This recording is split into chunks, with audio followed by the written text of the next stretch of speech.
View रचा जा चुका है सखी। मैं आपके कहने का तात्पर्य समझ ही नहीं सका। तो समझ लो कि हमारे कर्मों का, हमारे शब्दों का फल हमारे समक्ष आने को, सृष्टि की धारा बदलने को है और शीघ्र ही तुम्हारे समक्ष विकल्प आएंगे पांचाली, और सब कुछ विकल्प के चयन पर निर्भर करेगा सखी। प्रत्येक मनुष्य की सबसे बड़ी शक्ति ही उसकी सबसे बड़ी दुर्बलता भी होती है, और धर्मशील की दुर्बलता उसका धर्म होता है। इसलिए प्रयास करना कि समय आने पर धर्मात्मा को दुर्बल पड़ने से रोक सको।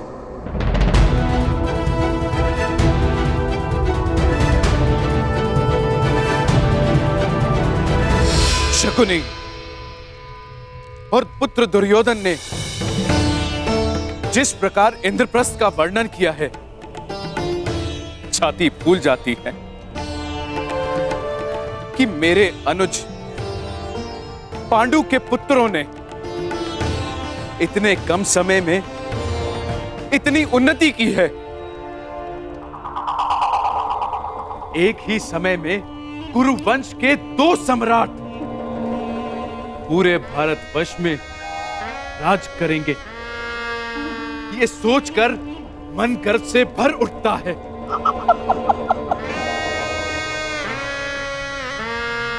बस एक ही खेद है कि मैं गांधारी और ताचरी समेत अन्य सभी लोग इस राजसू यज्ञ में सम्मिलित ना हो पाए।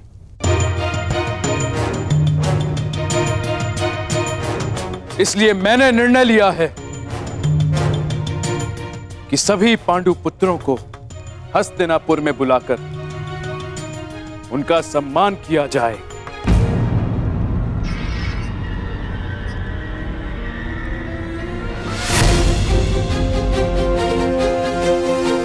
यह तो बहुत आनंद की बात है महाराज। तो ठीक है महाराज, मेरा प्रिय दुशासन आज ही जाकर हस्तिनापुर से पांडवों को निमंत्रण दे आएगा, और फिर यहाँ उनका सम्मान समारोह होगा, और फिर 2-2 हाथ पांसों के।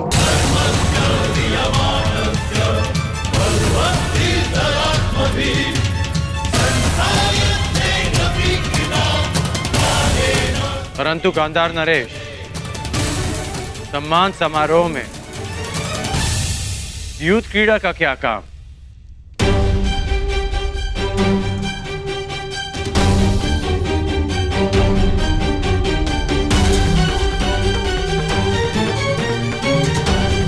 इस मंगलमय अवसर पर युद्ध क्रीड़ा जैसा धर्मी खेल क्यों? अंगराज बने अब समय ही कितना हुआ है महाबली कर्ण, अर्थात धीरे धीरे राजकुल के सारे नियम आप समझ जाएंगे, ज्ञात हो जाएंगे आपको। अन्य खेलों की भांति द्यूत क्रीड़ा भी एक प्रकार का मनोरंजन है। नहीं है। मेरी दृष्टि में द्यूत क्रीड़ा एक व्यसन है जो मनुष्य की मति हर लेता है। अंगराज, ये राजसभा का नियम भी है और नैतिक बंधन भी कि जब बड़े विचार विमर्श कर रहे हों तो छोटों को बीच में नहीं बोलना चाहिए। महाराज ठीक कहते हैं। और मेरे विषय में आपका क्या कहना है गांधार नरेश? मैं इस सभा में सबसे अधिक ज्येष्ठ हूं। मेरा मानना भी वही है जो अंगराज का।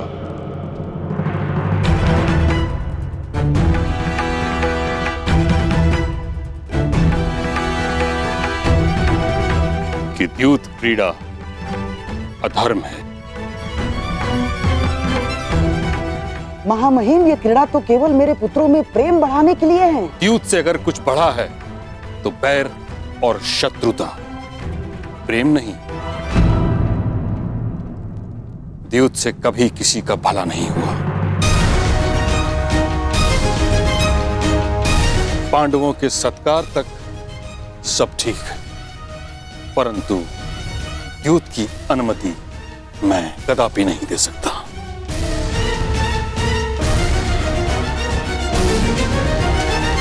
परंतु महामहिम, अतिथि का स्वागत और मनोरंजन उनकी रुचि के अनुसार ही तो होना चाहिए ना। अब महाबली भीम के लिए स्वादिष्ट भोजन की व्यवस्था होगी, देवी पांचाली के लिए वस्त्र आभूषण होंगे, नकुल और सहदेव के लिए आखेट और अश्वारोहण होगा, अर्जुन के लिए संगीत, परंतु धर्मराज के लिए क्या?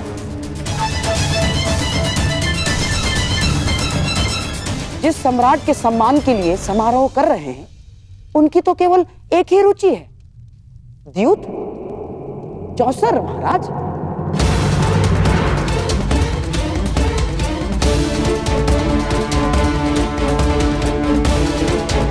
और पुत्र दुशासन स्वयं वहां जाकर पांडवों को निमंत्रण दे आएगा।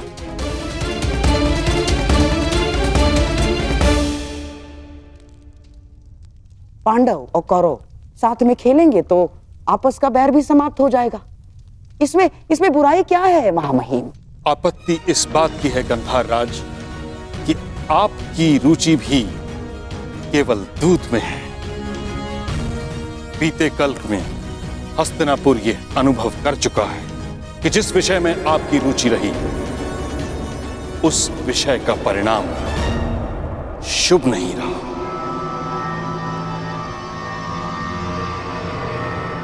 और दुशासन को दूत बनाकर भेजना मुझे एक और लक्षाग्रह का स्मरण करवा रहा है।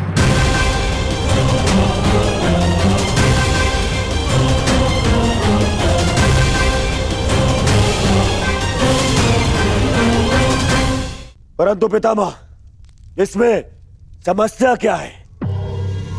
द्यूत क्रीड़ा एक सामान्य खेल ही तो है। परंतु मेरा इतना विरोध होने के पश्चात भी द्यूत क्रीड़ा का इतना समर्थन असामान्य है दुर्योधन। बुराई यह है कि शास्त्रों में द्यूत को अधर्म कहा गया है।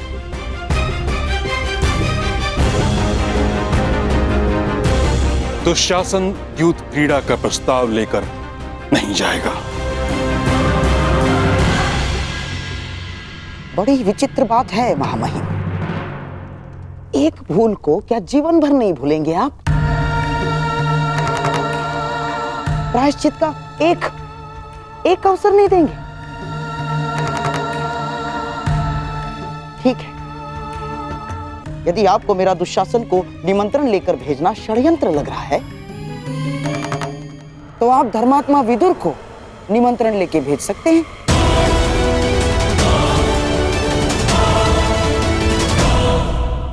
धर्मात्मा विदुर नीति अनुसार अपना कार्य करे और धर्मराज युधिष्ठिर नीति पूर्वक ही चाहे तो प्रस्ताव को स्वीकार कर ले। परंतु मामाश्री, क्या करें मेरे होने वाले सम्राट? देखो, हमारे मन में कोई मैल नहीं है, परंतु महामहिम भीष्म और तुम्हारे परम मित्र कर्ण को यह सिद्ध करने के लिए धर्मात्मा विदुर को यदि निमंत्रण लेके भेजा जाता है तो इसमें मुझे कोई आपत्ति नहीं है ना।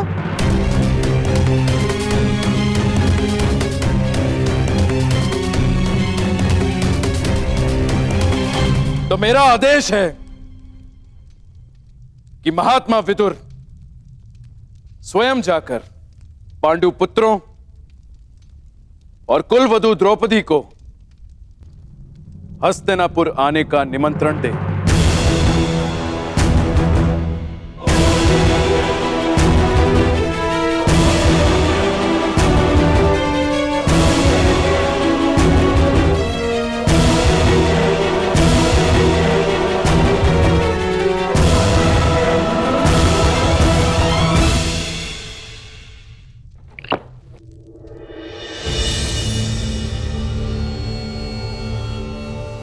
मामा श्री, आपने स्वयं विदुर को वहां जाने को क्यों कहा? अब वो अवश्य युधिष्ठिर को द्यूत ना खेलने का सुझाव देगा ना, महात्मा विदुर यहां से हस्तिनापुर का दूत बनकर जा रहा है और वहां धर्मराज युधिष्ठिर उसका सम्राट बनकर स्वागत करेगा।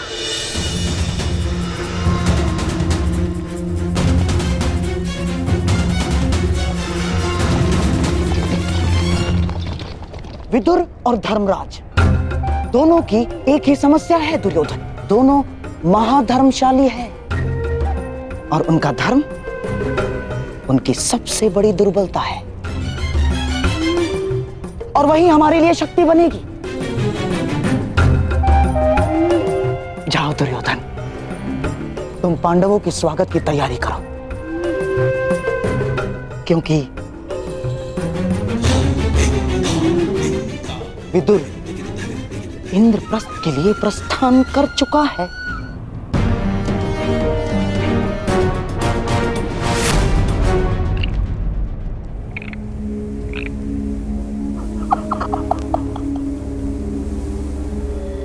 जब दो धर्मात्मा मिलकर बैठेंगे तो मंथन से केवल धर्म ही निकल कर आएगा।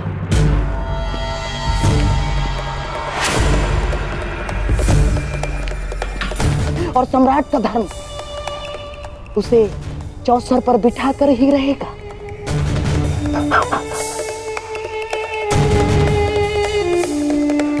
क्योंकि सम्राट युद्ध और द्यूत के निमंत्रण को कभी अस्वीकार नहीं कर सकता ना। और इसी प्रकार हमारी योजना में कोई बाधा नहीं डाल सकता। इंद्रप्रस्थ में आपका स्वागत है अंगराज कर्ण।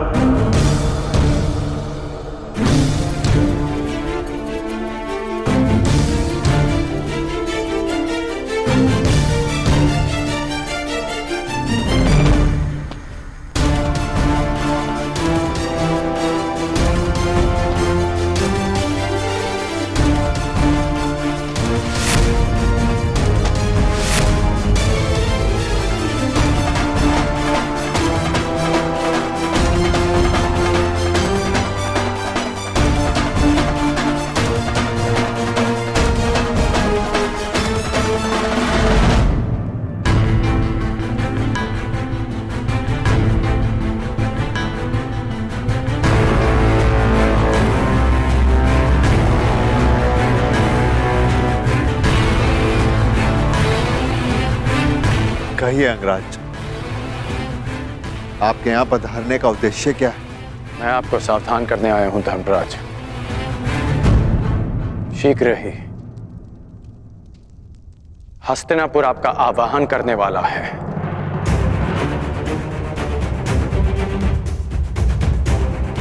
एक निमंत्रण आने वाला है।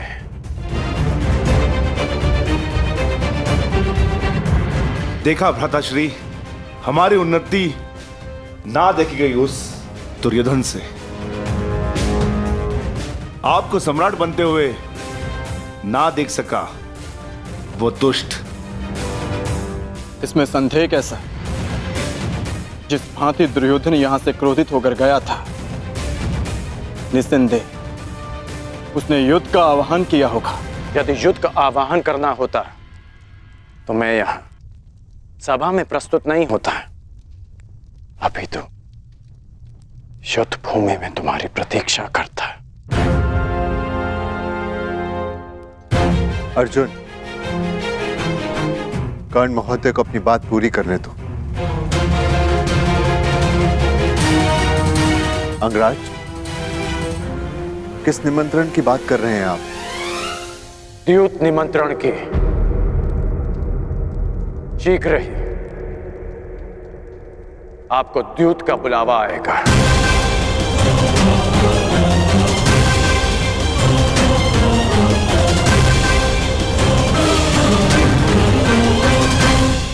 मैं आपको सावधान करता हूं कि उस निमंत्रण को स्वीकार मत करना।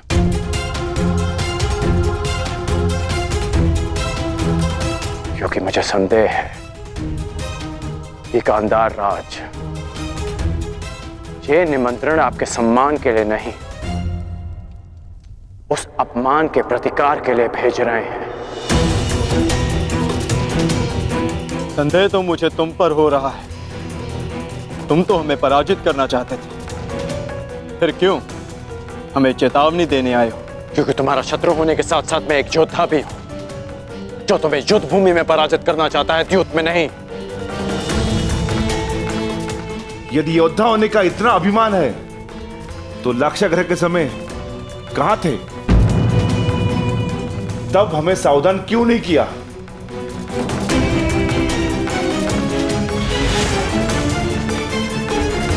माता गुंजर!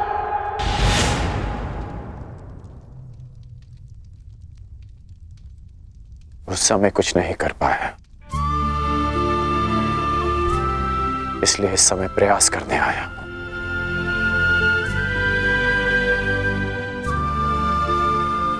मेरा निवेदन मानिए, इस निमंत्रण को स्वीकार मत कीजिए। परंतु अंगराज, धर्म ये कहता है कि सम्राट युद्ध और द्यूत के निमंत्रण को अस्वीकार नहीं कर सकते।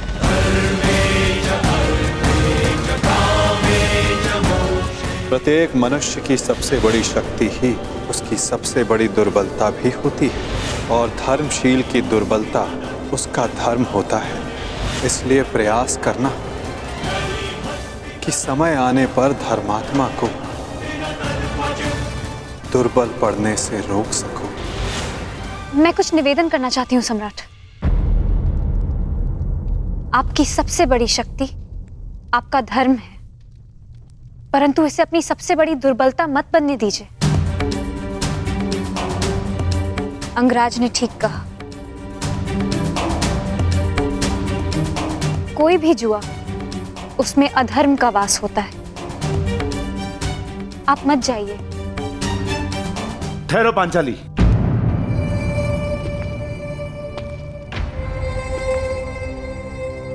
कर्ण ने तुम्हारी एक बार रक्षा की, इसका अर्थ यह नहीं कि हम इस पर विश्वास कर ले।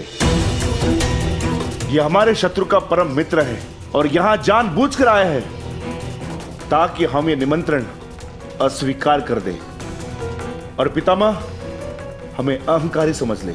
ये हमें पितामह की दृष्टि में गिराना चाहता है। राजनीति का ये खेल तुम नहीं समझोगी पांचाली। किस पर विश्वास करना है, किस पर नहीं, क्या चयन करना है, क्या नहीं, तुम्हें समझने में अभी बहुत समय लगेगा पांचाली। चयन कैसे करना है ये मैं भली भांति जानती हूँ महाबली। यदि मैंने कोई और विकल्प चुना होता तो आर्य अर्जुन के अतिरिक्त आप सभी इस समय सन्यासी होते।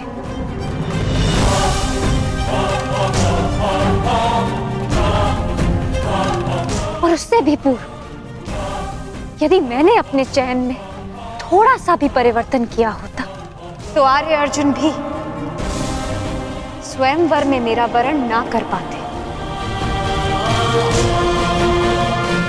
मनुष्यों की परख मुझे भी, मित्र और शत्रुओं की भी। मैं मानती हूं कि अंगराज आपके शत्रु पक्ष से है, परंतु इस समय वो हमारे भले की बात कर रहे हैं और मैं उनके मत का समर्थन करती हूँ। पांचाली! अनुज भीम, तुम्हें पांचाली से इस भांति बात नहीं करनी चाहिए। पांचाली को अपना मत प्रस्तुत करने का पूरा अधिकार है, परंतु पांचाली, भीम का मत भी उचित है। यदि हम हस्तिनापुर नहीं गए तो बहुत अभिमानी दिखेंगे। आपकी इसी सोच को गांधार राज भली भांति समझते हैं, इसलिए आपको द्यूत का निमंत्रण भेज रहे हैं। परंतु अंगराज का कथन उचित है धर्मराज।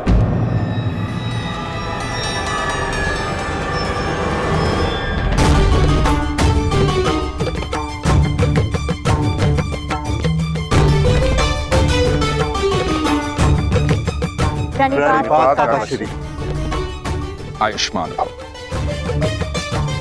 मैं वही निमंत्रण लेकर आया हूं जिसका वर्णन अंगराज कर रहे थे। मैं अंगराज का समर्थन करता हूं।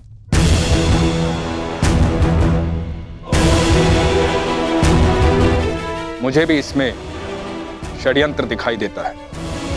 जो लाक्षागृह में तुम सबको भाभी कुंती समेत भस्म करना चाह सकता है, वो कुछ भी कर सकता है। हमें उनसे भय नहीं है काकाश्री। उनके उत्तर के लिए हम पांचों भाई प्रस्तुत हैं। वहां पितामह होंगे, आप होंगे, आचार्य द्रोण होंगे, तो फिर वहां सबके समक्ष कोई हमारा क्या अहित कर सकता है? सर्वनाश का युद्ध करने से श्रेष्ठ है कि उससे बचा जाए।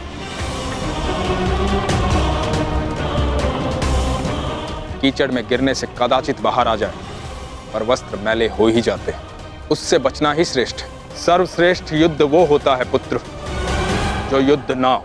और धर्म क्या कहता है काकाश्री? धर्म ये कहता है कि युद्ध और द्यूत के निमंत्रण को नकारा नहीं जा सकता, लेकिन निर्णय आपका है, क्योंकि द्यूत भी धर्म नहीं है।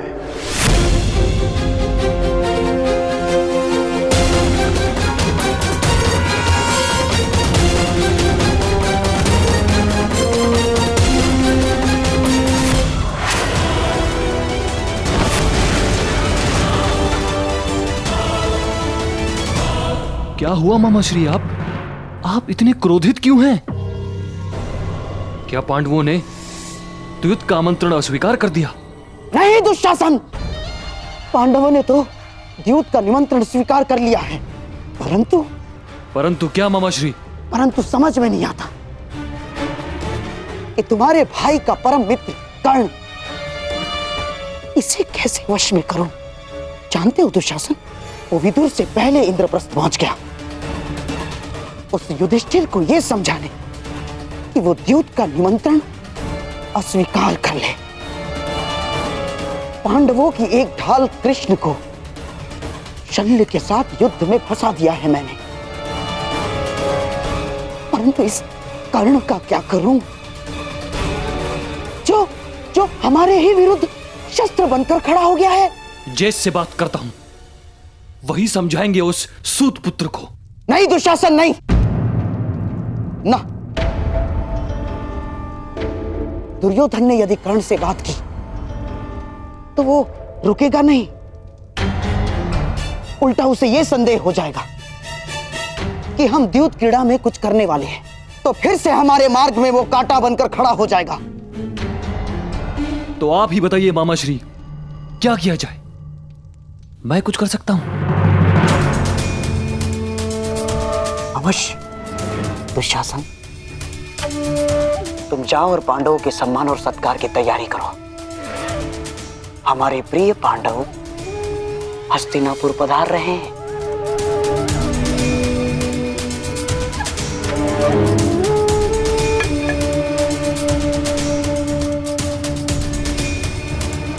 अब उस कर्ण नामक कांटे की औषधि अब मुझे ही ढूंढनी होगी।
विचित्र बात है, हमने खांडव प्रस्थ के सारे सर्पों का तो मार डाला है, या तो उन्हें स्थान छोड़ने पे विवश कर दिया,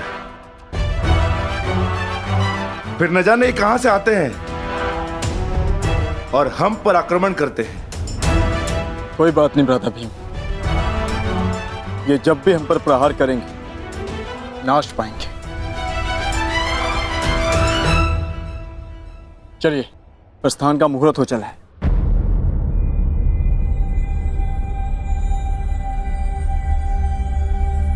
क्या हुआ पांचाली? अब तो सब कुशल है? नहीं आर्य अर्जुन, कुछ भी कुशल नहीं है। किसी भी शुभ कार्य के पूर्व सर्प हत्या बहुत ही बड़ा अपशगुन माना जाता है। मेरा मानना है कि हमें हस्तिनापुर की यात्रा टाल देनी चाहिए। जब तक हम 5 तुम्हारे साथ हैं, तुम्हें किसी भी बात से भयभीत होने की आवश्यकता नहीं है पांचाली। सब शुभ होगा। व्यू रचा जा चुका है सखी। हमारे कर्मों का, हमारे शब्दों का फल हमारे समक्ष आने को। मैं आपको सावधान करता हूं कि उस निमंत्रण को स्वीकार मत करना, क्योंकि मुझे संदेह है कि गांधार राज ये निमंत्रण आपके सम्मान के लिए नहीं, उस अपमान के प्रतिकार के लिए भेज रहे हैं। चले, प्रस्थान करें।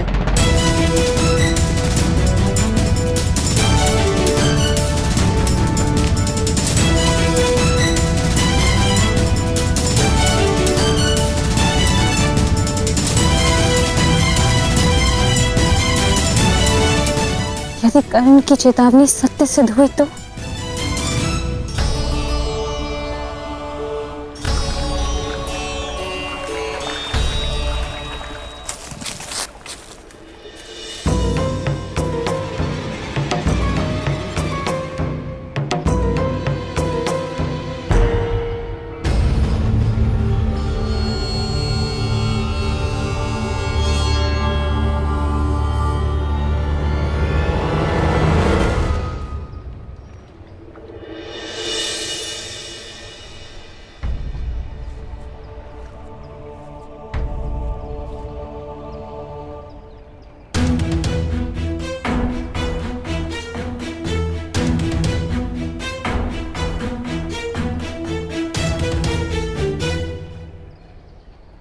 मैं जा रही हूँ कर्ण, परंतु जिस प्रकार एक दीपक के बुझ जाने से प्रकाश नहीं मरता, एक फूल के मुरझा जाने से उपवन नहीं मरता, उसी प्रकार एक सहयात्री के तुम्हारे जीवन से चले जाने से तुम्हारी यात्रा समाप्त नहीं होगी।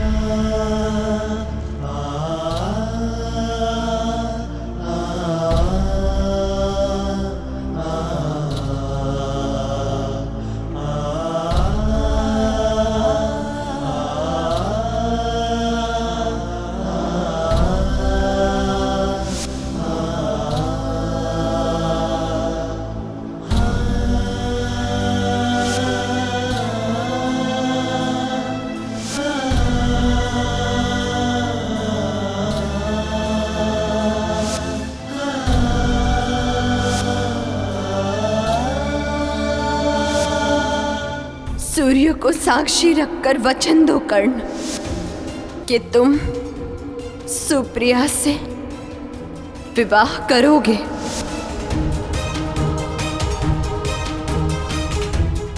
इस बार कुछ मत मांगना।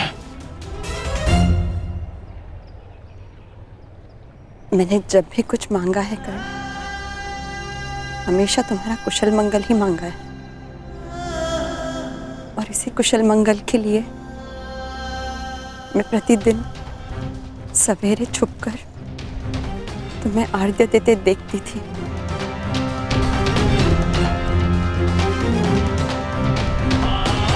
और संतुष्ट होकर लौट जाती थी कि आज भी तुम्हारे मुख पर वही तेज है और आंखों में वही परिवर्तन की चाह। तो आज क्यों आई? क्योंकि आज तुम्हारा मुख मलिन है कर्ण, और आंखों में चिंता। ऐसा क्या अंतर्द्वंद्व है जो तुम्हें सता रहा है? मेरा प्रिय दुशासन आज ही जाकर हस्तिनापुर से पांडवों को निमंत्रण दे आए, और फिर यहाँ उनका सम्मान समारोह होगा, और फिर दो दो हाथ पांचों के। पांडव द्यूत क्रीड़ा के लिए आने वाले हैं, और मुझे संदेह है कि शकुनी कोई छल करने वाला है।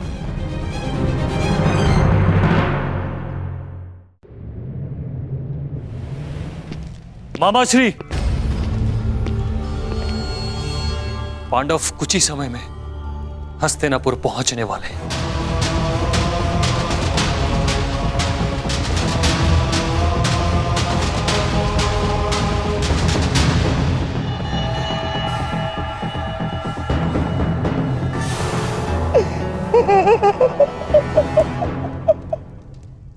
बहुत अच्छे दुशासन, बहुत अच्छे। कदाचित तुम नहीं जानते कि मैंने इस क्षण की कितनी प्रतीक्षा की है। परंतु मामाश्री, वो सूत पुत्र यदि द्वैत क्रीड़ा में उपस्थित हुआ तो? ना, वो सूतपुत्र कर्ण द्यूत क्रीड़ा में उपस्थित नहीं हो पाएगा। ना, ना।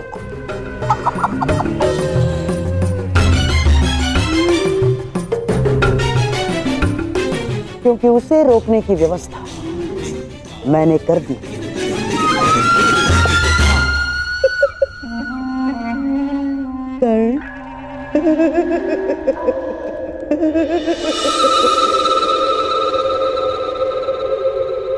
कैसा छल? जैसा वारनाव्रत में हुआ था। यद्यपि यहाँ महामहिम और आचार्य द्रोण उपस्थित होंगे, परंतु शकुनी के विषय में कुछ कहा नहीं जा सकता है। वो कुछ भी कर सकता है।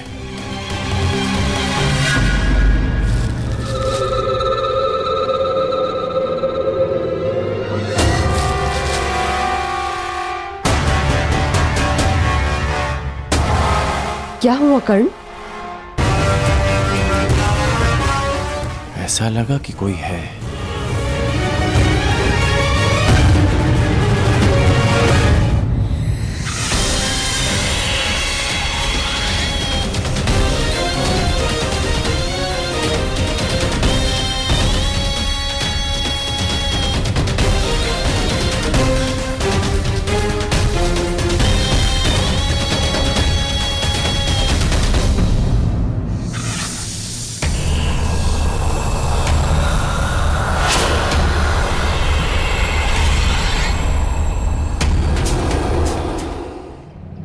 बताओ रुशाली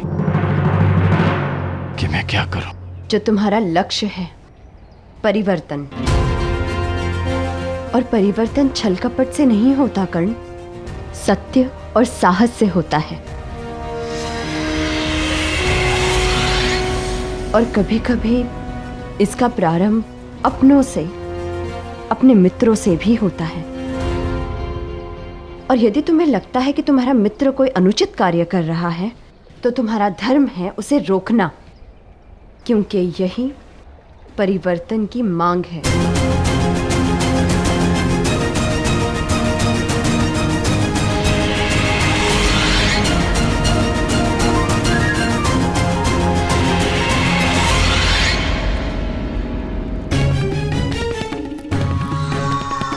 सूर्य चढ़ चुका है कर्ण, और आज का उगता हुआ ये सूर्य तुम पर ऐसा ग्रहण लगाएगा, ऐसा ग्रहण लगाएगा कि तुम यहाँ आना तो दो, यहाँ आने की सोच भी नहीं सकते।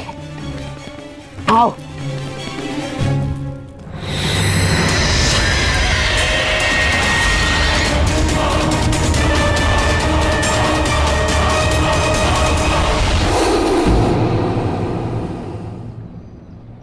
क्या हुआ?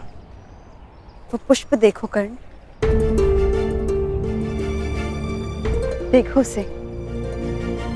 जिस भांति ये कांटों के बीच रहकर भी सुगंध देते हैं, उसी भांति तुम्हें बुरे लोगों के साथ रहते हुए भी सत्य की सुगंध फैलानी है, प्रयास करने होंगे।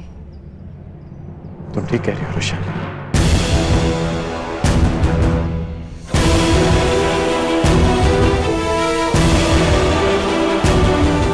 तो अब तुम क्या करो? वही जो तुमने कहा, प्रयास, परिवर्तन का, सत्य की विजय का।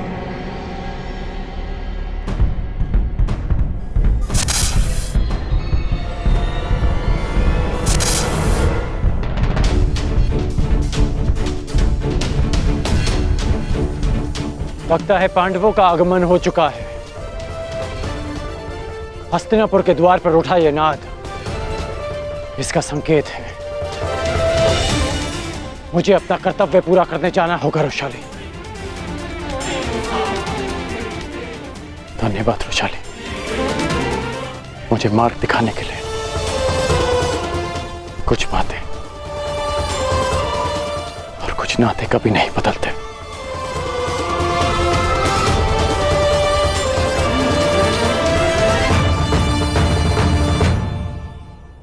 और कुछ बदल जाते हैं कर्ण।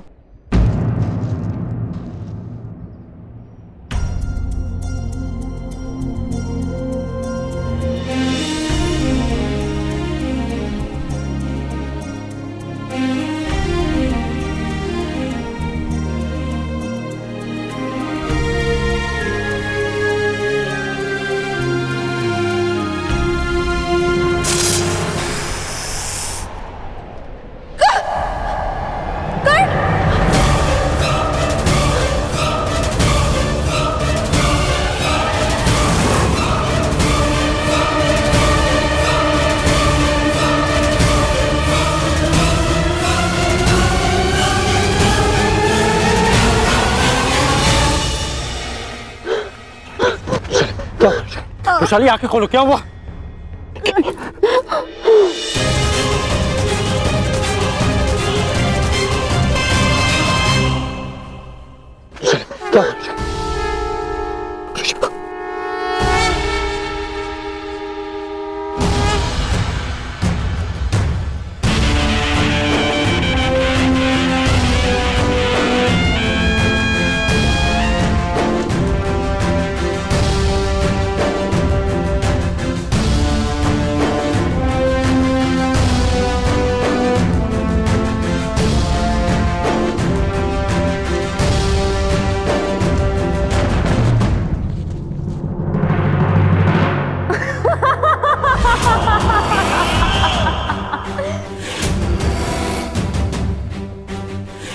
अंधे का पुत्र अंधा।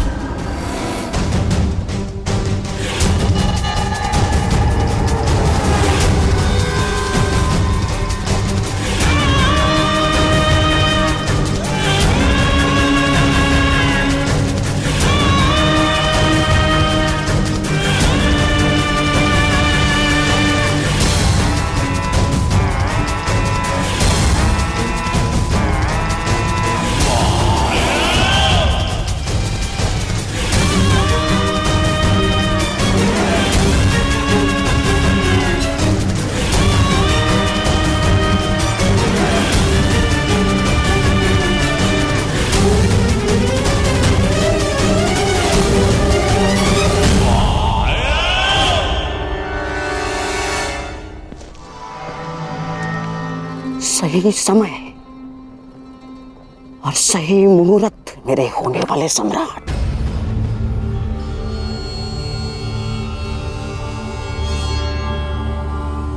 मेरे पास पासे और इस पांचाली के पास कोई ढाल नहीं।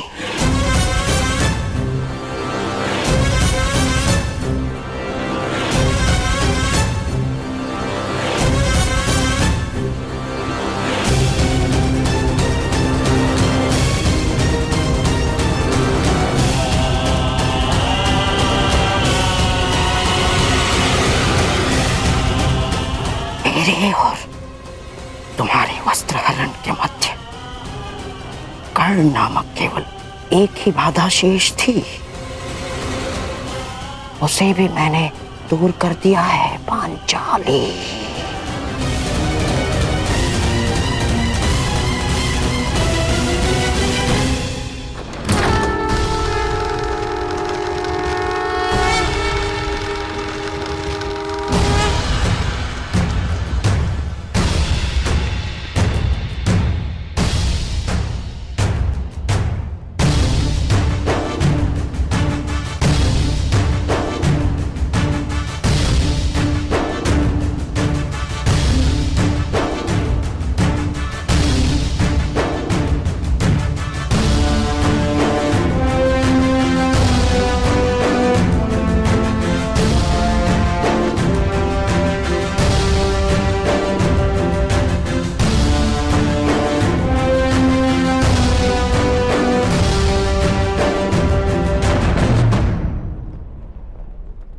स्वागत है तुम सबका।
नियति मेरी परीक्षा ले रही है।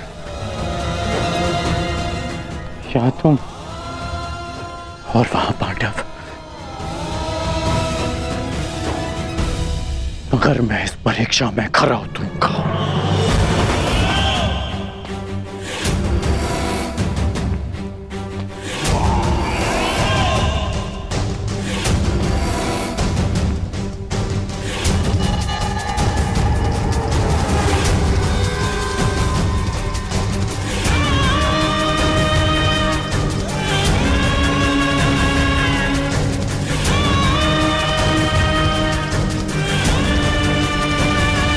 सम्राट,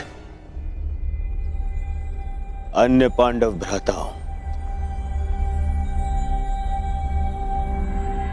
और सम्राज्ञी द्रौपदी का हस्तिनापुर में स्वागत करता हूं मैं।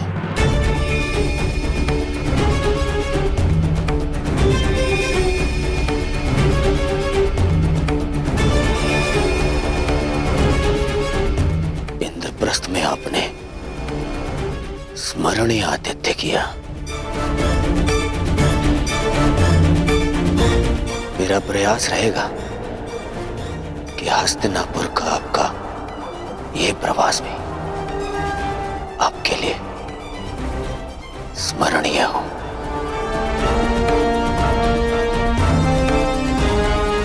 आशा है कि सम्राज्ञी को अपना स्वागत अपने गरिमा के अनुकूल लगाओ। यद्यपि ये आया महल नहीं है, परंतु सचेत रहिएगा। हर महल का अपना एक माया जाल होता है। वो जाल यहां भी हो सकता है।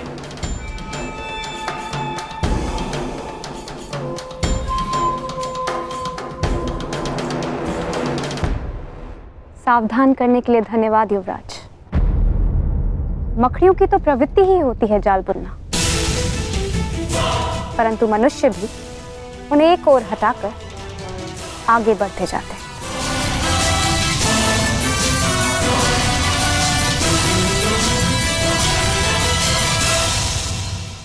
इतना गर्व, इतना अभिमान। देखते हैं इंद्रप्रस्थ जाते समय कितना गर्व और कितना अभिमान लेकर जाएंगे आप?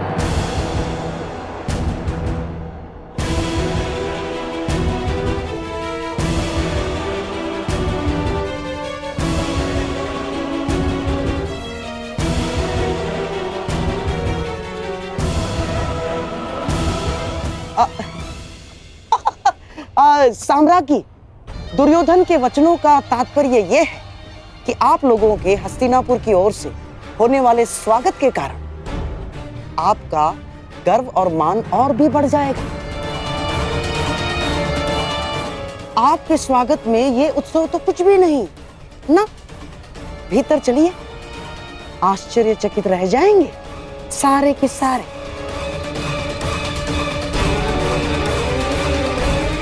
आइए आइए।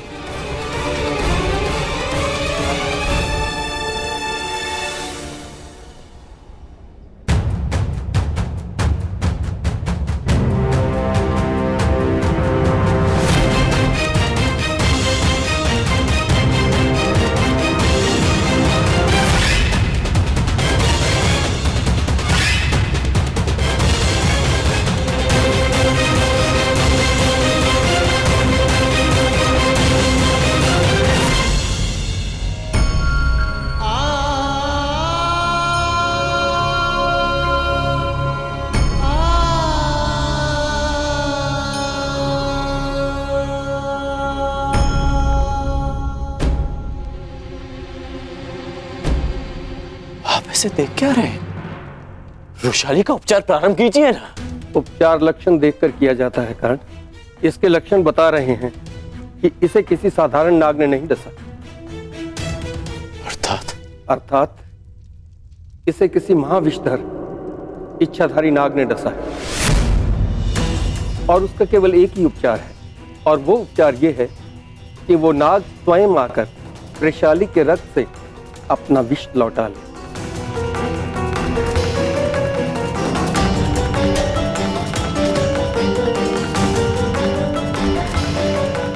मैं 2 प्रहर तक वृषाली को जीवित रख सकता हूँ। तब तक उस नाग ने आकर अपना विष नहीं लौटाया तो मैं कुछ नहीं कर पाऊंगा। यदि ऐसा है तो आज उस इच्छाधारी नाग को अपनी इच्छा के विरुद्ध वृषाली का विष हरना होगा।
वाह, अद्भुत अद्भुत प्रस्तुति है। आनंद आ गया। भीम, आनंद आ रहा है ना? अभी तो बहुत आनंद आना शेष है। अगली प्रस्तुति जो तुम्हारे समक्ष होगी उसे जीवन भर नहीं भूल पाओगे तुम। हाँ?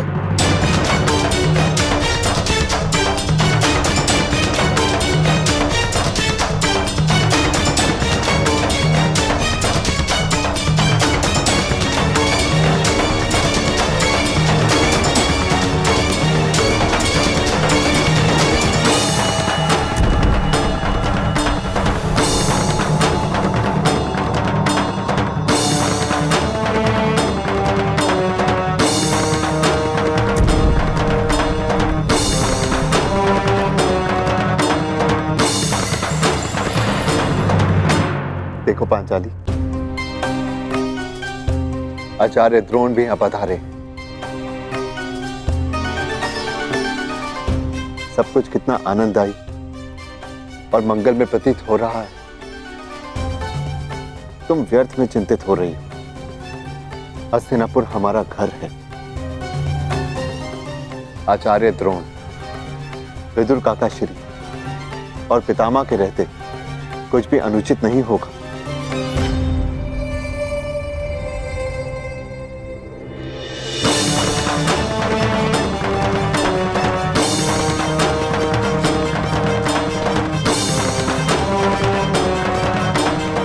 ये क्या है मामा?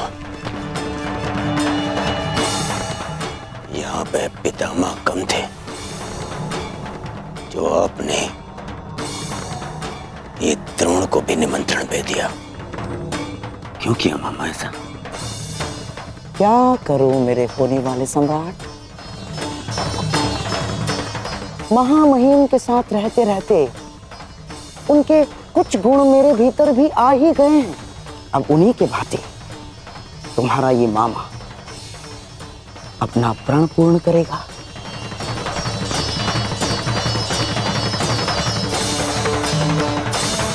कुलवधु पांचाली का अपमान सारे कुल के समक्ष होगा।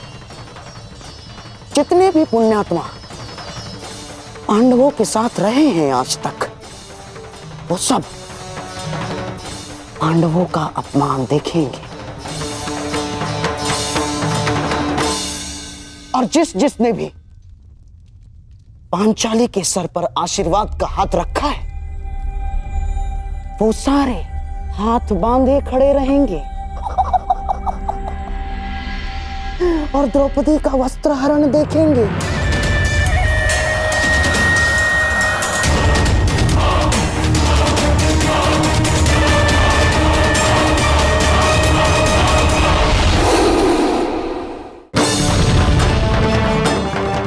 एक यज्ञ युधिष्ठिर ने किया था ना, तुम्हारा अपमान करने के लिए है? और एक यज्ञ करेगा तुम्हारा मामा,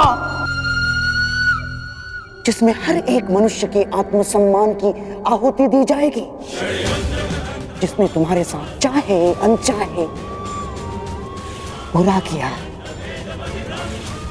ये द्यूत नहीं है दुर्योधन ना, ये महायज्ञ है तुम्हारे मामा का, जिस यज्ञ को कोई भंग नहीं कर सकता, क्योंकि इसको भंग करने वाला इस पूरी सभा में प्रस्तुत हो ही नहीं सकता।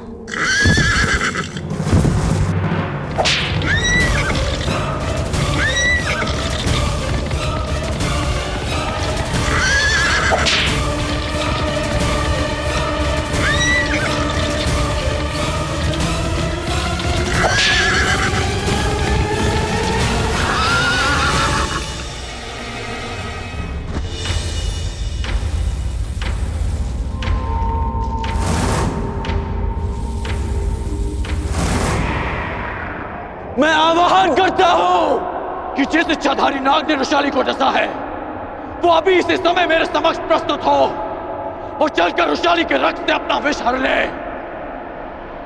अन्यथा वो अपने नाश का स्वयं उत्तरदायी होगा।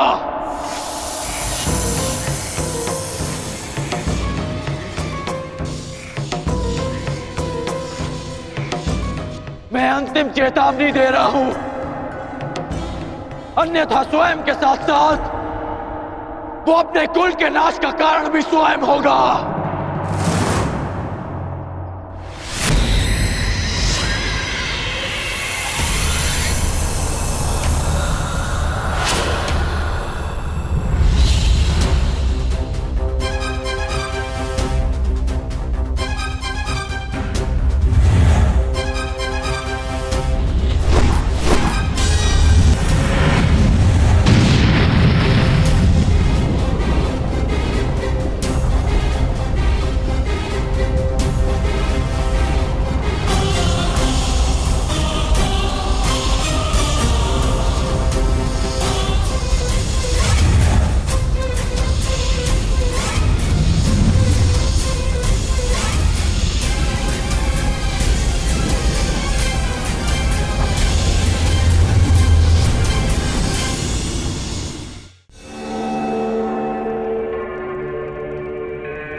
आशा है कि सम्राट को अपने स्वागत में की गई ये प्रस्तुति भाई होगी और विश्वास है कि उन्हें अगली प्रस्तुति और भी श्रेष्ठ लगेगी।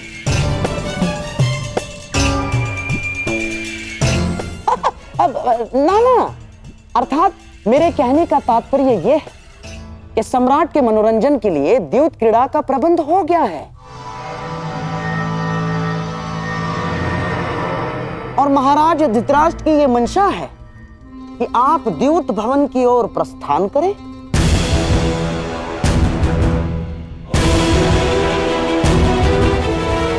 व्यथित ना हो, सब शुभ होगा।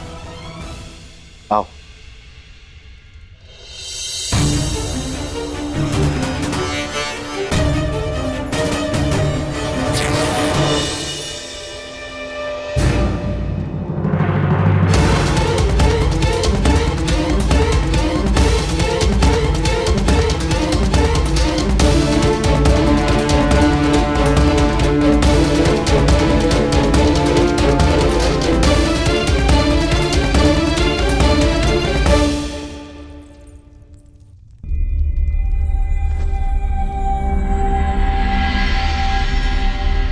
ये क्या हो गया?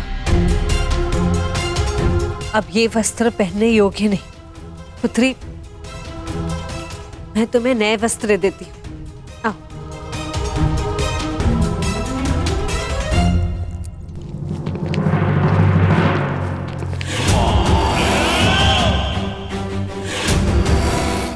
आज जितने चाहे वस्त्र दे दो इसे, सब हार लिए जाएंगे। आज सभा में वस्त्रहीन की गई द्रौपदी भविष्य में वस्त्र पहनकर भी कभी किसी से दृष्टि नहीं मिला पाएंगी।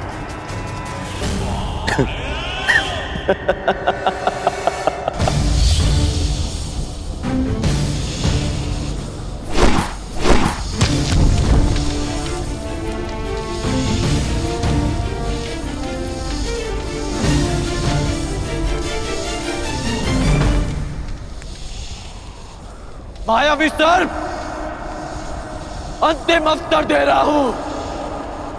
यदि तुम प्रस्तुत ना हुए तो मैं तुम्हारे सारे कुल की बलि चढ़ा दूंगा।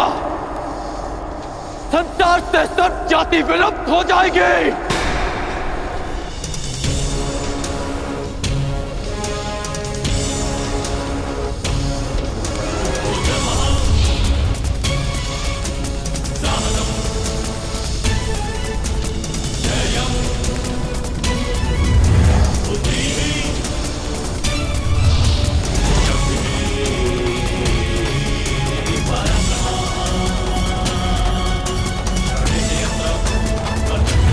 रुको धनुधारी,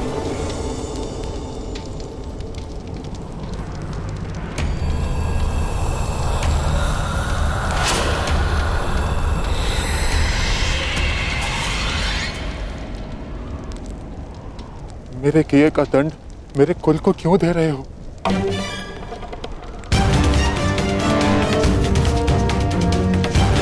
धनुषाली को क्यों दंड दिया तुमने? अपनों की सुरक्षा की बात आई तो हृदय कांप उठा। ये नहीं सोचा कि जिसे डसा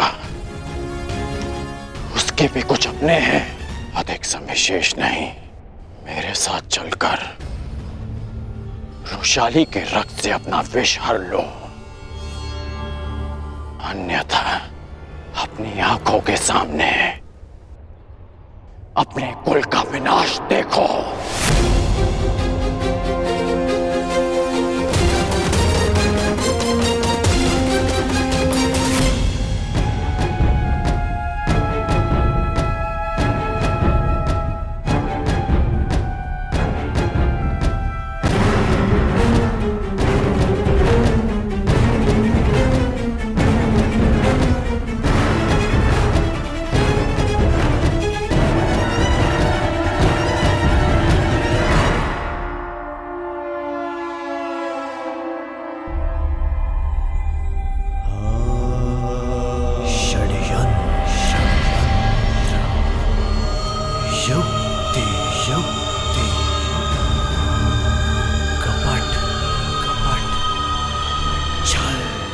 सम्राट की जय हो।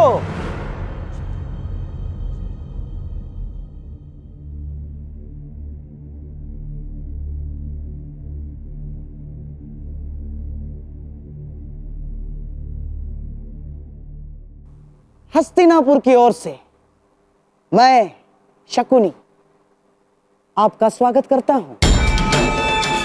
सम्राट ने राजसूय यज्ञ में सारे आर्यव्रत का सत्कार किया। आज हम भाग्यशाली हैं कि इंद्रप्रस्थ के सम्राट युधिष्ठिर का सत्कार कर रहे हैं।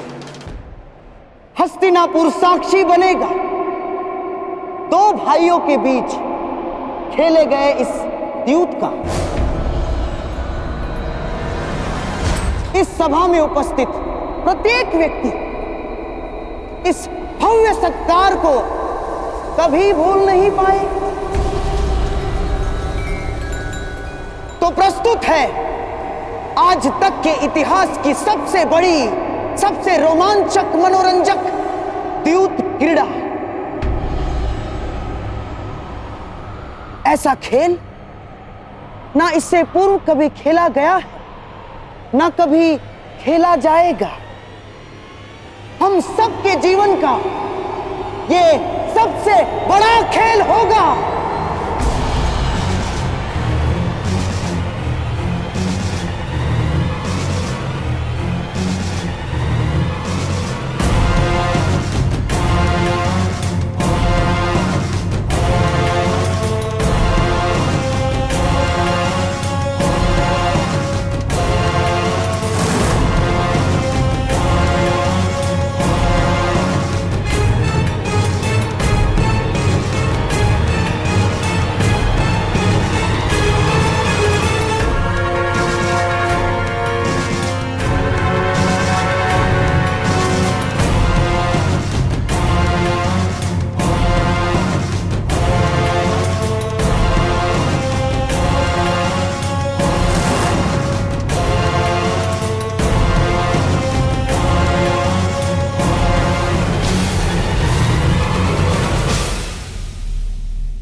आज तक के इतिहास की सबसे बड़ी द्यूत क्रीड़ा।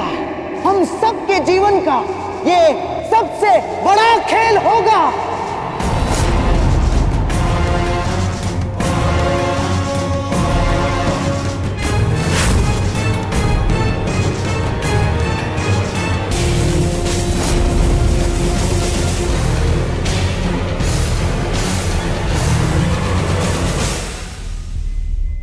मैं आपको वचन देता हूं सम्राट, न केवल आपके लिए अपितु यहां उपस्थित सभी व्यक्तियों के लिए यह खेल अविस्मरणीय रहेगा। आज सारी सभा यह खेल देखेगी और कल सारा संसार इसकी चर्चा करेगा।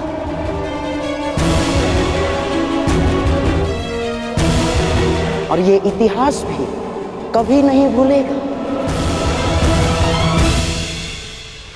और ना ही भूलेगा द्रौपदी का अपमान।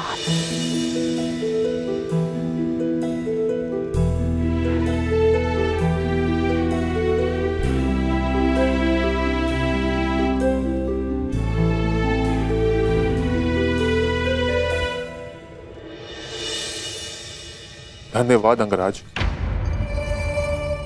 आपने मेरे कर्मों का दंड मेरे परिवार को ना देकर मुझ पर बहुत बड़ा उपकार किया है। मैं आपको वचन देता हूँ कि युद्ध के दौरान मेरा आह्वान करने पर मैं आपके बाण पर बैठूंगा और जिस शत्रु पर भी आप मेरा संधान करेंगे वो जीवित नहीं रहेगा। अब मुझे आज्ञा दें। रुको अश्वसेन,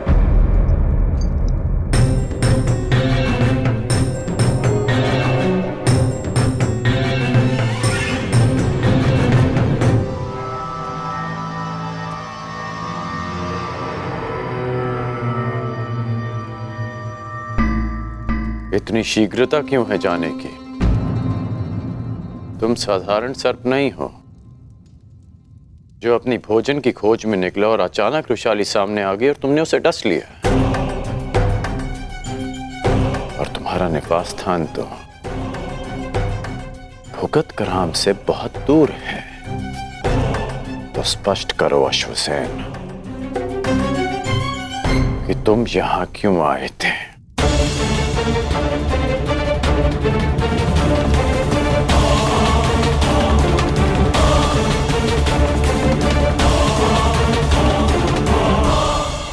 कहीं तुम्हें शकुनी ने तो नहीं भेजा? आइए सम्राट, पधारिए, अपना स्थान ग्रहण करके मुझ पर अनुग्रह कीजिए।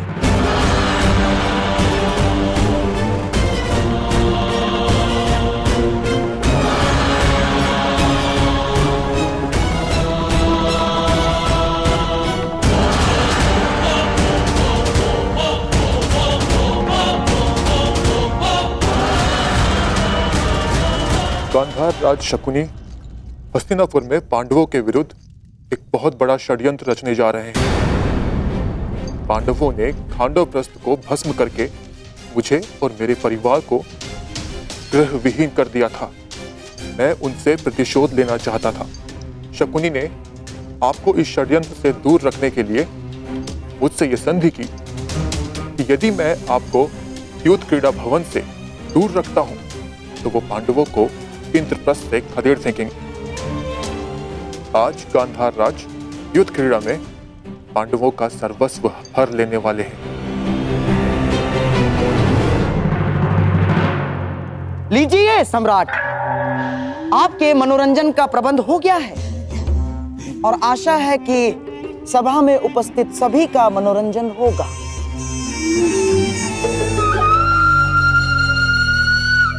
शकुनी,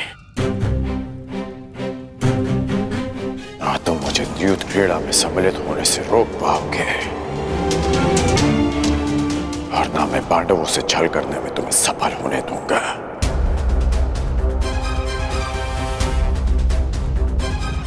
यदि पांडवों को पराजय मिलेगी तो वो युद्ध भूमि में, युद्ध में नहीं। मैं मेरे मित्र दुर्योधन का नाम इतिहास में कलंकित नहीं होने दूंगा।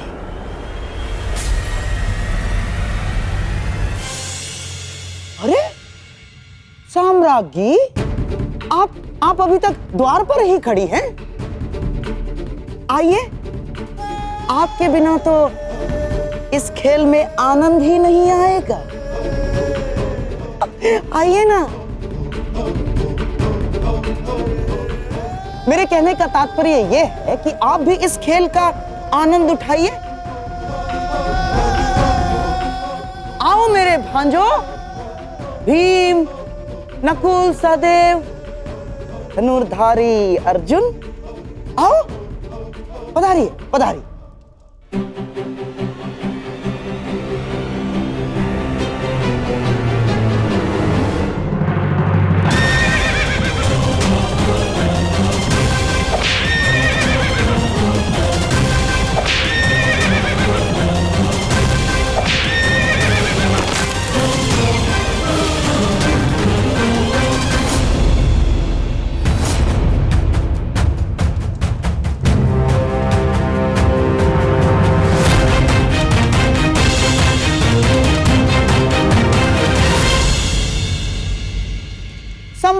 की जय हो। सम्राट, चौसर के नियम तो आपको ज्ञात होंगे ही।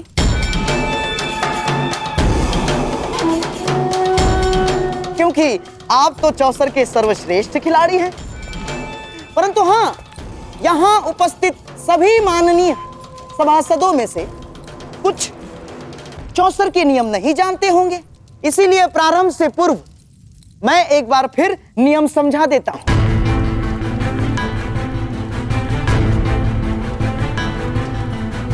आपके और मेरे दुर्योधन के पास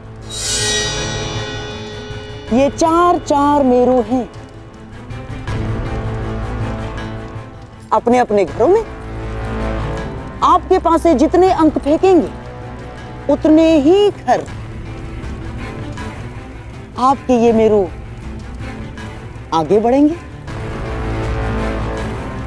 और फिर चौसर के केंद्र का एक चक्र पूर्ण करने के पश्चात ये मेरू चला जाएगा दुर्ग में, जिससे सारे मेरू सबसे पहले इस दुर्ग में जाएंगे। वो होगा इस पारी का विजेता। और हां, यदि मध्य में ही एक प्रतिद्वंद्वी का मेरू दूसरे के मार्ग में आता है तो उस मेरू को ध्वस्त माना जाएगा। आपने खेल के नियम तो भली भांति समझा दिए मामाश्री, परंतु खेल खेलने के लिए पासे कहां हैं? अति उत्तम सम्राट, अति उत्तम। अतिथि को निमंत्रण देने से पूर्व भोजन की और युद्ध पर जाने से पूर्व शस्त्रों की व्यवस्था करना बुद्धिमानों का लक्षण है। ये रहे पासे।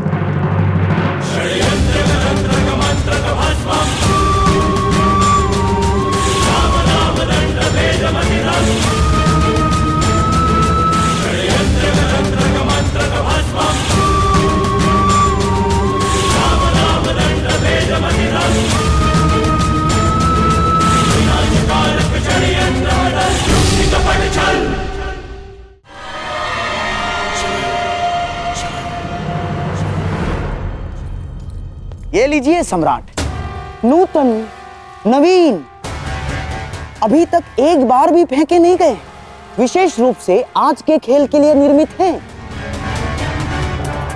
अब आप अतिथि हैं और सम्राट भी, इसीलिए आज के खेल का पहला पासा आप फेंकेंगे।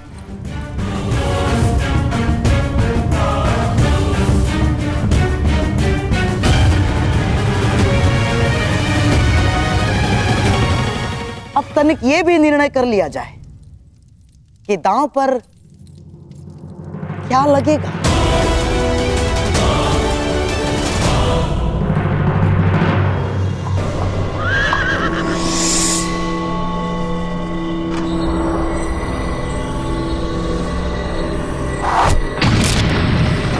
यदि सम्राट की आज्ञा हो तो पहला दाव 1-1 सहस्त्र स्वर्ण मुद्राओं के लिए हो। स्वीकार है।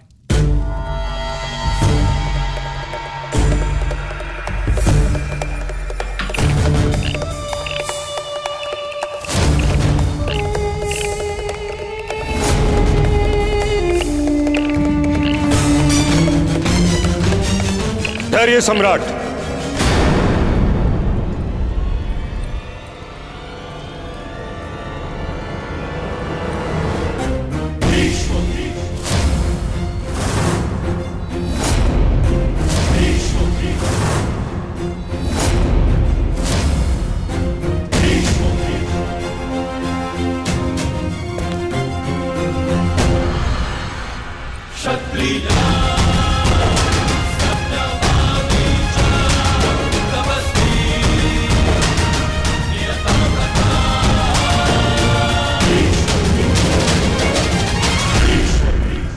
एक निवेदन करना है। आपका आदेश आज्ञा करना है पितामह, और मेरा पालन करना। आदेश दीजिए। यदि पौत्र आया होता तो मैं अवश्य आदेश देता, परंतु खेलने सम्राट आए हैं, इसलिए निवेदन है।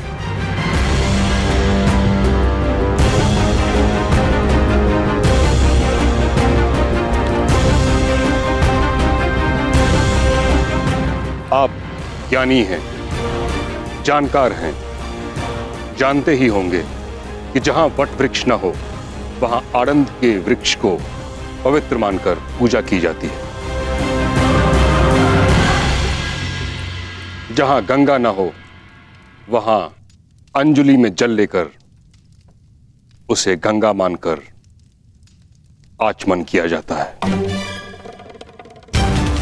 उसी प्रकार हाथ में पासे लेने से द्यूत पूर्ण माना जा सकता है। यह प्रतीक यदि धर्म पर लागू हो सकता है तो अधर्म पर भी होना चाहिए। इसलिए मेरा आपसे निवेदन है, इस क्रीड़ा से उठिए और इस समारोह को संपन्न समझिए।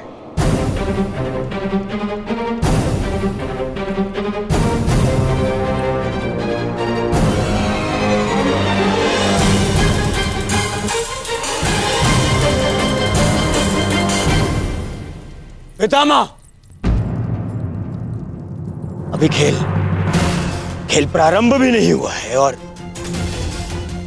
आप उसे रोकने को कह रहे हैं। कभी कभी रुक जाना भी आवश्यक होता है कुमार दुर्योधन।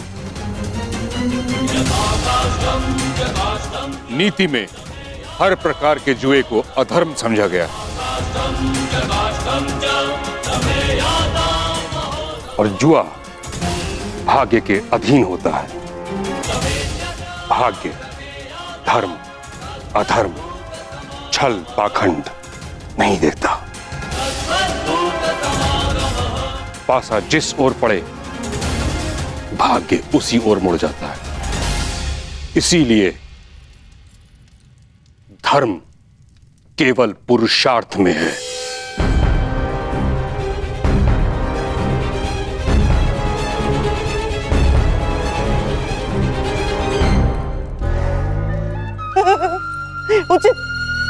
उचित कहां महामहिम,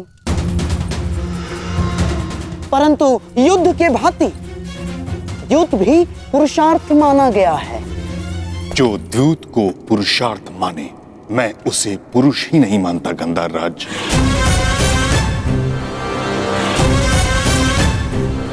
द्यूत जुआ है और जुआ एक व्यसन होता है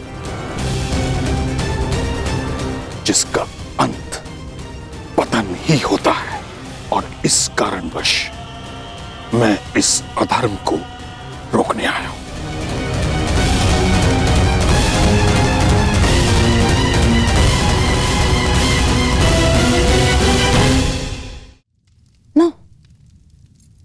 नहीं महामहिम, अब आपसे विवाद कर सकने का ज्ञान मुझ में तो नहीं, परंतु इस सभा में स्वयं सम्राट युधिष्ठिर से बड़ा धर्म का मर्मज्ञ कौन है?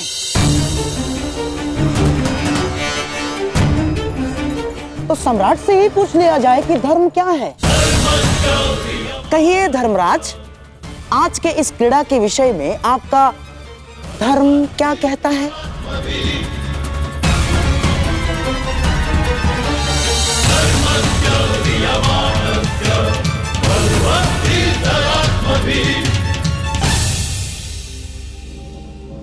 आह्वान किए जाने पर प्रस्तुत होना और चुनौती पाकर उसका उत्तर देना एक क्षत्रिय का धर्म है पितामह। तो क्या इसका अर्थ मैं ये समझूं युधिष्ठिर कि तुम्हारी दृष्टि में भी द्यूत धर्म है? मैं केवल इतना जानता हूं पितामह, जब तक आपकी दृष्टि यहां पर है तब तक यहां पर कोई अधर्म नहीं होगा। अद्भुत अद्भुत वचन सम्राट, अद्भुत। गंगा पुत्र भीष्म, गुरु द्रोण, महामंत्री महाज्ञानी विदुर के रहते अधर्म हो ही नहीं सकता। गंधार राज, आचार्य द्रोण, मैं और विदुर, हम तीनों के अतिरिक्त अन्य लोग भी राज्यसभा में हैं। महामहिम, मैं आपका संकेत समझ गया। यदि आपको ऐसा लगता है कि यहाँ अधर्म होगा तो उसे रोकने के नियम क्यों नहीं बना लेते आप? हाँ पितामह, मैं चुनौती स्वीकारने के अपने धर्म का पालन करूंगा। आप वो नियम बताएं जिसे अधर्म को वश में किया जा सके।